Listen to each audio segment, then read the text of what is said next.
2020년 2월 4일 AMD 주가가 하루 만에 17% 폭락합니다. 4분기 매출 103억 달러, 시장 예상을 넘어섰습니다. AI 반도체 매출도 늘었습니다. 데이터 센터 사업도 호황입니다. 그런데 말입니다.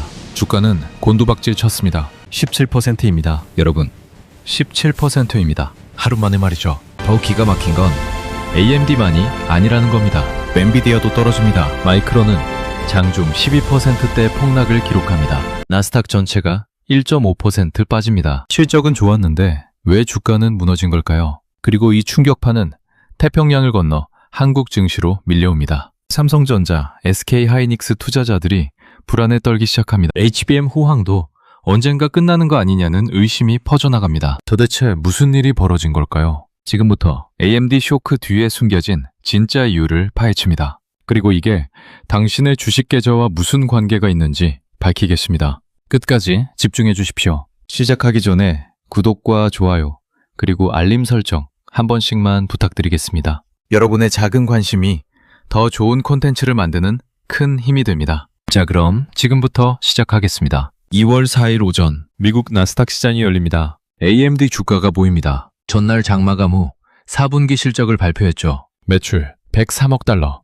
시장 예상치를 웃돕니다. AI 칩 매출도 크게 늘었습니다. 데이터 센터 부문도 호황입니다. 겉으로 보면 완벽한 실적입니다. 그런데 장이 열리자마자 이상한 일이 벌어집니다. AMD 주가가 떨어지기 시작합니다. 처음엔 살짝 빠지나 싶었습니다. 그런데 낙폭이 점점 커집니다. 마이너스 5%, 마이너스 10%, 마이너스 15%, 결국 장 마감 시점 마이너스 17%를 기록합니다. 투자자들은 당황합니다. 실적이 좋은데 왜 떨어지지? 컨센서스를 넘어섰는데 왜 이러지? 그런데 더 놀라운 건 AMD만 떨어진 게 아니라는 겁니다. 엔비디아 주가도 빠집니다. 브로드컴도 떨어집니다. 마이크론은 장중 12%대 폭락을 기록합니다. 엔비디아는 그날 실적 발표도 없었습니다. 그런데 왜 같이 떨어진 걸까요? 나스닥 전체가 1.5% 빠집니다. AI 반도체 섹터가 무너지면서 기술주 전반이 흔들린 겁니다. 그리고 이 충격은 태평양을 건넙니다. 다음날 한국 증시가 열립니다. 삼성전자, SK하이닉스 투자자들이 긴장하기 시작합니다. 미국에서 AI 반도체 폭락이 났는데 우리는 괜찮을까? HBM 호황도 끝나는 거 아닐까? 여기서 중요한 질문이 생깁니다. AMD 실적은 좋았습니다. 그런데 왜 주가는 17%나 폭락한 걸까요? 그리고 왜 AMD 하나 때문에 AI 반도체 섹터 전체가 흔들린 걸까요?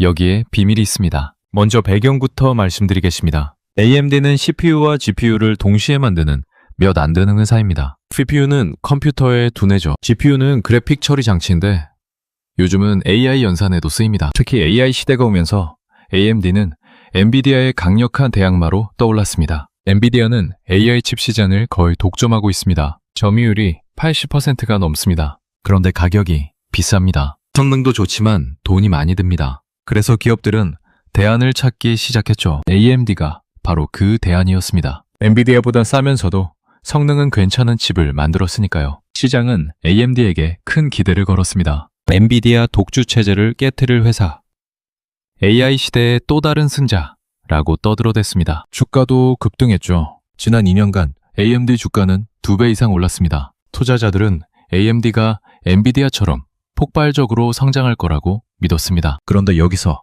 중요한 게 있습니다. 시장은 숫자만 보는 게 아닙니다. 숫자 뒤에 숨은 질을 봅니다. 그리고 미래에 대한 기대를 봅니다. 이번 AMD 4분기 실적을 다시 한번 살펴볼까요? 매출 103억 달러, 시장 예상을 넘어섰습니다. AI 데이터 센터 매출도 크게 늘었죠. 여기까지만 보면 완벽합니다. 그런데 자세히 들여다보니 문제가 하나 있었습니다. 중국 매출이 약 3.9억 달러나 포함되어 있었던 겁니다. 이게 왜 문제냐고요? 그런데 여기서 끝이 아닙니다. 중국 매출 3.9억 달러. 이게 뭐가 문제일까요?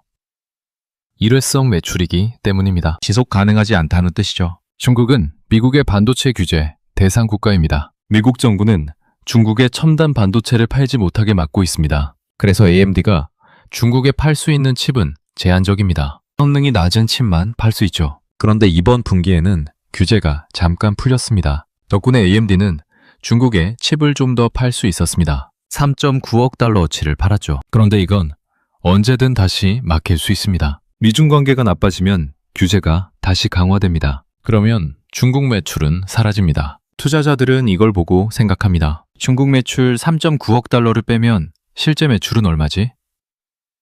103억 달러에서 3.9억 달러를 빼면 99.1억 달러입니다. 시장 예상치가 101억 달러 정도였으니까 중국 매출 빼면 오히려 예상에 못 미치는 겁니다. 여기서 투자자들은 실망합니다. 겉으로는 좋아 보였는데 속을 들여다보니 별로네. 중국 덕분에 좋아 보인 거였구나. 이런 생각이 퍼지기 시작합니다. 그리고 더 중요한 게 있었습니다. 1분기 가이던스였습니다. 가이던스는 회사가 다음 분기 실적을 미리 예상해서 알려주는 겁니다. AMD는 1분기 매출이 전분기인 102.7억 달러보다 소폭 줄어들 것으로 예상한다고 밝혔습니다. 성장이 멈춘다는 뜻이죠. 아니, 오히려 조금 줄어든다는 겁니다. 투자자들은 충격을 받습니다. AI 시대인데 왜 매출이 줄어?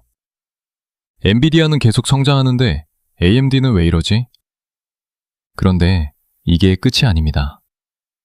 시장은 AMD에게 완벽을 원했습니다. 엔비디아처럼 매 분기 폭발적으로 성장하고 시장 예상을 훨씬 뛰어넘는 서프라이즈를 주길 바랬죠. 그런데 AMD는 그 기대에 딱 맞는 수준만 보여줬습니다. 아니, 어떤 면에서는 살짝 모자랐습니다. 우리 분기 가이던스가 전분기보다 줄어든다는 건 성장 속도가 둔화된다는 신호로 읽혔습니다. AI 시장은 계속 커지고 있는데 AMD는 왜 성장이 멈춘 걸까요? 투자자들은 의심하기 시작합니다. AMD가 엔비디아를 따라잡을 수 있을까? 아니면 그냥 이 정도 수준에서 멈추는 건가? 여기에 또 다른 문제가 있었습니다. 영업비용이 빠르게 늘어나고 있었습니다. AMD는 AI 개발에 돈을 쏟아붓고 있습니다. 연구개발비, 인건비, 마케팅비가 계속 증가하죠. 돈을 많이 쓰는 건 좋습니다. 미래를 위한 투자니까요. 그런데 문제는 그만큼의 성과가 바로 나오지 않는다는 겁니다. 비용은 빠르게 늘어나는데 매출 성장은 둔화됩니다. 이건 투자자들이 가장 싫어하는 조합입니다. 돈은 많이 쓰는데 실행력은 부족하다는 비판이 나오기 시작했죠. 실제로 증권사 애널리스트들은 이렇게 평가했습니다. AMD의 영업비용 증가 속도에 비해 실행력이 부족하다. 기대치라는 게 무섭습니다. 실적이 좋아도 기대만큼 압도적이지 않으면 실망으로 바뀝니다. AMD는 좋은 실적을 냈습니다. 하지만 투자자들이 원한 건 좋은 실적이 아니라 놀라운 실적이었습니다. 그 차이가 주가 17% 폭락을 만든 겁니다. 그런데 여기서 더 중요한 게 있습니다. AMD 주가는 이미 AI 반도체 호황을 너무 많이 반영하고 있었습니다. 주가가 오를 때는 미래 성장을 미리 사는 겁니다. 지금 당장의 실적이 아니라 앞으로 몇 년간 얼마나 잘할지를 예상해서 주가에 반영하는 거죠. AMD 주가는 지난 2년간 2배 이상 올랐습니다. 왜 올랐을까요? AMD가 AI 시대의 큰손이 될 거다. 엔비디아 독주 체제를 깨뜨릴 거다. 매년 30%씩 성장할 거다. 라는 기대 때문이었습니다. 그 기대가 주가에 이미 들어가 있었던 겁니다. 그런데 이번 실적 발표에서 그 기대에 금이 갔습니다. 생각만큼 빠르게 안 크네? 1분기는 오히려 매출이 줄어든다고? 중국 매출 빼면 별로네? 이런 의심이 퍼지기 시작했죠. 주가는 미래 성장을 미리 반영합니다. 그런데 미래 성장이 예상보다 느리다는 신호가 나오면 주가는 곤두박질 칩니다. 이미 반영된 기대치를 빼야 하니까요. 이번 AMD 실적 발표가 바로 그 신호였습니다. 투자자들은 냉정해집니다. AMD가 엔비디아를 따라잡기는 어렵겠네. 성장 속도가 예상보다 느리네. 주가가 너무 앞서갔던 거 아닌가? 이런 생각이 퍼지면서 매도 주문이 쏟아집니다. 17% 폭락은 이렇게 나왔습니다. 그리고 투자자들은 생각하기 시작합니다. AMD도 이 정도인데 AI 반도체 시장 전체가 과대평가된 거 아닌가? 엔비디아도 언젠가 이런 순간이 오는 거 아닌가? AI 칩 만드는 회사들 주가가 너무 오른 거 아닌가? 바로 이 의심이 섹터 전체로 번져나갔습니다. AMD 한 종목 문제가 AI 반도체 전체의 문제로 확대된 겁니다. 그런데 진짜 문제는 따로 있습니다. 2월 4일 AMD 주가가 17% 폭락한 바로 그날 엔비디아도 동반 하락했습니다. 브로드컴도 떨어졌고요. 마이크론은 12%대 폭락을 기록했습니다. 나스닥은 1.5% 빠졌습니다. 이상하지 않습니까? AMD는 실적을 발표했습니다. 그래서 주가가 움직인 건 이해가 됩니다. 그런데 엔비디아는 그날 실적 발표도 없었습니다. 브로드컴도 마찬가지입니다. 그런데 왜 같이 떨어진 걸까요? 이게 바로 AI 반도체 시장의 본질입니다. 시장은 숫자가 아니라 기대로 움직입니다. AMG가 보여준 기대에 못 미치는 성장이 AI 반도체 전체의 성장 둔화 가능성으로 해석된 겁니다. 투자자들은 이렇게 생각합니다. AMG가 이 정도면 다른 회사들도 비슷한 상황 아닐까? AI 칩 수요가 생각만큼 빠르게 안 늘어나는 거 아닐까? 엔비디아도 다음 실적 발표에서 비슷한 이야기를 할 수도 있겠네. 이런 의심이 퍼지면서 AI 반도체 섹터 전체가 리레이팅, 그러니까 재평가에 들어간 겁니다. 리레이팅은 쉽게 말하면 밸류에이션을 다시 계산하는 거죠. 이 주가가 적정한가? 너무 비싼 거 아닌가? 이런 질문을 다시 던지는 겁니다. 엔비디아 주가는 작년 한 해 동안 3배 가까이 올랐습니다. 마이크론도 2배 넘게 올랐죠. 이 상승은 AI 시대가 오면 반도체 수요가 폭발적으로 늘어날 거다라는 기대에 기반했습니다. 그런데 AMD가 보여준 건 폭발적 성장은 아니다 라는 현실이었습니다. 투자자들은 냉정을 되찾습니다. 주가가 너무 앞서간 거 아닌가? 기대를 너무 높게 잡은 거 아닌가? 그래서 매도가 나온 겁니다. 엔비디아, 브로드컴, 마이크론 모두 실적 발표가 없었는데도 떨어진 이유입니다. 더 무서운 건 지금부터입니다. 나스닥은 1.5% 빠졌습니다. 기술주 전반이 흔들렸죠. AI 반도체주가 무너지면서 다른 기술주까지 덩달아 빠진 겁니다. 테슬라도 떨어지고 메타도 떨어지고 아마존도 떨어졌습니다. 직접적인 관련이 없는 회사들까지 영향을 받았습니다. 그리고 이 충격은 태평양을 건너 한국 증시로도 전달됩니다. 삼성전자와 SK하이닉스는 HBM, 그러니까 고대 여폭 메모리를 엔비디아에 공급하는 핵심 기업들입니다. HBM은 AI 칩에 꼭 필요한 부품이죠. 엔비디아가 AI 칩을 많이 팔수록 HBM 수요도 늘어납니다. 그런데 엔비디아가 흔들리면 어떻게 될까요? HBM 수요도 흔들립니다. 엔비디아 AI 칩 판매가 둔화되면 HBM 주문도 줄어들 수 있습니다. 삼성전자와 SK하이닉스 투자자들이 불안해하는 이유입니다. 물론 단기적으로는 수요가 여전히 강합니다. HBM을 만들 수 있는 회사가 삼성전자, SK하이닉스, 마이크론 세 곳밖에 없기 때문입니다. 공급이 부족한 상황이죠. 그래서 당장 올해, 내년까지는 실적이 나빠질 가능성은 낮습니다. 하지만 주가는 다릅니다. 주가는 지금의 실적이 아니라 앞으로의 기회를 반영합니다. 2년 뒤, 3년 뒤, 5년 뒤를 보는 겁니다. AI 반도체 시장 전체에 대한 기대가 꺾이면 삼성전자와 SK하이닉스 주가도 영향을 받을 수밖에 없습니다. 실제로 2월 5일 한국 증시가 열렸을 때 반도체주 변동성이 커졌습니다. 투자자들은 불안해했죠. 미국에서 AI 반도체 거품론이 나오는데 우리 주식은 괜찮을까? HBM 호황이 언제까지 갈까? 더 무서운 건 이게 단순한 일시적 조정이 아닐 수도 있다는 점입니다. 이제 가장 중요한 이야기입니다. 왜 이렇게 된 걸까요? 답은 바로 이겁니다. AI 반도체 시장은 숫자가 아니라 기대로 움직이는데 그 기대가 무너지는 순간 좋은 실적도 무용지물이 됩니다. AMD는 103억 달러를 벌었습니다. 컨센서스를 넘어섰습니다. AI 매출도 늘었습니다. 데이터 센터 사업도 호황입니다. 숫자만 보면 완벽한 실적이죠. 그런데 주가는 17% 폭락했습니다. 왜냐하면 시장이 원한 건 103억 달러가 아니라 압도적인 103억 달러였기 때문입니다. 숫자는 같아도 그 숫자의 질이 달랐던 겁니다. 중국 매출 3.9억 달러를 빼면 실제 성장은 기대보다 약했습니다. 1분기 가이던스는 전분기 102.7억 달러보다 줄어들 거라고 했습니다. 영업비용은 빠르게 늘어나는데 실행력은 부족하다는 평가가 나왔습니다. 이 모든 게 합쳐지면서 AI 반도체도 영원한 호황은 아니다 라는 각성이 시장을 덮쳤습니다. 투자자들은 깨달았죠.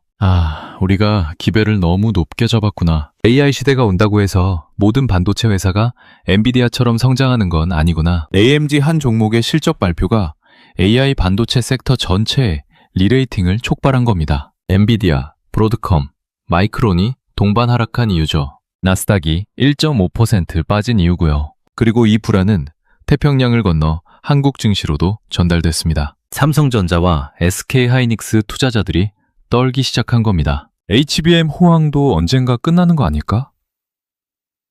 우리 주가도 너무 오른 거 아닐까? 핵심은 이겁니다. 좋은 실적도 기대에 못 미치면 폭락합니다. 그리고 한 종목의 악재가 섹터 전체로 번질 수 있습니다. 그럼 도대체 왜 이렇게 된 걸까요? 이 각성은 도미노처럼 퍼져나가십니다. AMD 폭락, 엔비디아 브로드컴, 마이크론 동반 하락, 나스닥 전체 조정, 한국 증시 불안, 한 줄로 연결되는 흐름입니다. 특히 한국 투자자들에게 이 흐름은 남의 이야기가 아닙니다. 삼성전자와 SK하이닉스는 지난 2년간 HBM 호황으로 주가가 급등했습니다. SK하이닉스는 작년 한 해 동안 주가가 2배 가까이 올랐죠. 삼성전자도 HBM 양산 소식에 주가가 크게 올랐고요. 그런데 그 주가 상승의 전제 조건은 AI 반도체 시장이 계속 폭발적으로 성장한다는 기대였습니다. 엔비디아가 AI 칩을 계속 많이 팔고 그러면 HBM 수요도 계속 늘어난다는 시나리오였죠. AMD 쇼크가 보여준 건 그 기대가 언제든 꺾일 수 있다는 현실입니다. 엔비디아도 언젠가 AMD처럼 좋은 실적인데도 기대에 못 미친다는 평가를 받을 수 있습니다. 그때 HBM 수요는 어떻게 될까요? 삼성전자와 SK하이닉스 주가는 어떻게 될까요? 더 무서운 건 AI 반도체 시장 자체에 대한 의심입니다. AI 칩 수요가 정말 계속 늘어날까? 데이터 센터 건설이 계속될까? 기업들이 계속 AI에 투자할까? 이런 근본적인 질문들이 다시 떠오르고 있습니다. AMD 실적 발표 이후 증권사 애널리스트들은 AI 반도체 전망을 하향 조정하기 시작했습니다. 성장은 계속되지만 속도는 예상보다 느리다는 식으로 말이죠. 이런 전망 수정은 주가에 바로 반영됩니다. 이게 끝이 아닙니다. 실제로 2월 5일 한국 증시에서도 반도체주 변동성이 커졌습니다. 투자자들은 불안해하기 시작했죠. 미국에서 AI 반도체 거품론이 나오는데 우리 주식은 괜찮을까? HBM 호황이 언제까지 갈까? 지금 팔아야 하는 거 아닐까? 온라인 주식 커뮤니티에는 이런 글들이 쏟아졌습니다. AMD 쇼크 보니까 불안하다. 하이닉스도 조정 올 것 같은데. 삼성전자 HBM 기대가 너무 과한 거 아닌가? 투자 심리가 흔들리기 시작한 겁니다. 여기서 중요한 건 단기 실적과 장기 기대를 구분해야 한다는 점입니다. 올해 내년까지는 삼성전자와 SK하이닉스의 HBM 수요가 여전히 강할 겁니다. 공급처가 세 곳밖에 없고 AI 데이터 센터 건설은 계속되고 있으니까요. 실제로 SK하이닉스는 이미 내년 물량까지 다 팔렸다고 발표했습니다. 삼성전자도 HBM 증산 투자를 계속하고 있죠. 단기적으로는 실적이 나쁠 이유가 없습니다. 하지만 주가는 올해, 내년만 보지 않습니다. 3년, 5년 뒤까지 봅니다. 그때도 지금처럼 HBM 수요가 강할까요? AI 시장이 계속 성장할까요? 엔비디아가 계속 AI 칩을 많이 팔까요? AMD 쇼크는 바로 이 질문을 던진 겁니다. AI 반도체 호황이 영원할 거라고 생각했는데 정말 그럴까? 우리가 기배를 너무 높게 잡은 거 아닐까? 이런 의심이 생기면 주가는 흔들립니다. 당장 실적이 좋아도 말이죠. 한 투자자는 이렇게 말했습니다. 숫자는 좋은데 주가가 떨어지는 게 제일 무섭다. 내가 뭘 잘못 본 건가 싶어진다. 바로 지금 AI 반도체 투자자들이 느끼는 감정입니다. 자, 그렇다면 우리는 어떻게 해야 할까요? AMD 쇼크가 주는 교훈은 명확합니다.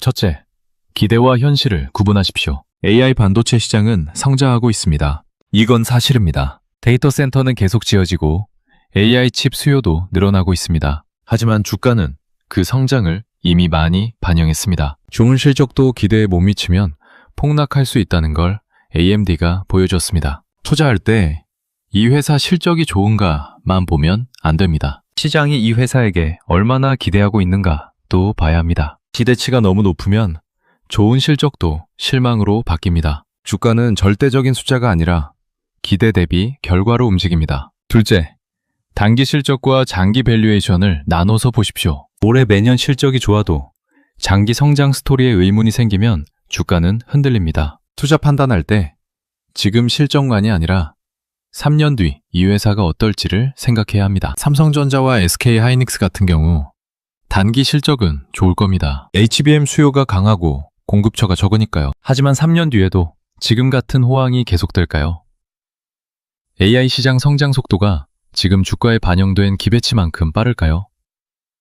이런 질문을 스스로에게 던져봐야 합니다. 셋째, 섹터 전체 리스크를 인지하십시오. AMD 한 종목 악재가 엔비디아, 마이크론, 나아가 삼성전자와 SK하이닉스까지 흔들 수 있습니다. AI 반도체는 하나의 생태계처럼 연결되어 있기 때문입니다. 한 곳이 무너지면 전체가 흔들립니다. 그래서 분산 투자가 중요합니다. AI 반도체주만 잔뜩 들고 있으면 AMD 쇼크 같은 일이 터졌을 때 타격이 큽니다. 다른 섹터, 다른 자산에도 분산해야 리스크를 줄일 수 있습니다. 넷째, 시장 심리 변화를 민감하게 읽으십시오. AMD 실적은 나빴습니다. 그런데 주가가 17% 폭락한 건 실적 때문만이 아니었습니다. 시장 심리가 바뀐 겁니다. AI 반도체 무조건 오른다던 분위기가 좀 과한 거 아닌가?로 바뀌었죠. 이런 심리 변화는 숫자로 측정하기 어렵습니다. 하지만 주가에는 바로 반영됩니다. 뉴스를 보고 애널리스트 리포트를 읽고 시장 분위기를 파악하는 게 중요합니다. 심리가 바뀌는 조짐이 보이면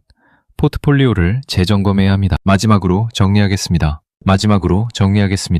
2026년 2월 4일 AMD는 좋은 실적을 발표했지만 주가는 17% 폭락했습니다. 시장이 원한 건 숫자가 아니라 압도적인 기배충족이었기 때문입니다. 매출 103억 달러는 좋은 숫자였습니다. 하지만 그 안에 중국 매출 3.9억 달러가 일회성으로 포함되어 있었고 1분기 가이던스는 전분기 102.7억 달러보다 줄어들 것으로 예상됐고 영업비용은 빠르게 늘어나는데 실행력은 부족하다는 평가가 나왔습니다. 이 쇼크는 AI 반도체 섹터 전체로 번졌습니다. 엔비디아, 브로드컴, 마이크론까지 동반 하락했고 나스닥은 1.5% 빠졌습니다. 그리고 이 불안은 태평양을 건너 삼성전자와 SK하이닉스 투자자들에게도 전달됐습니다. 핵심은 이겁니다. AI 반도체 시장은 여전히 성장하고 있지만 그 성장 속도와 지속 가능성에 대한 기대가 과도하게 선반영되어 있다면 언제든 조정이 올 수 있습니다. 좋은 실적도 기대에 못 미치면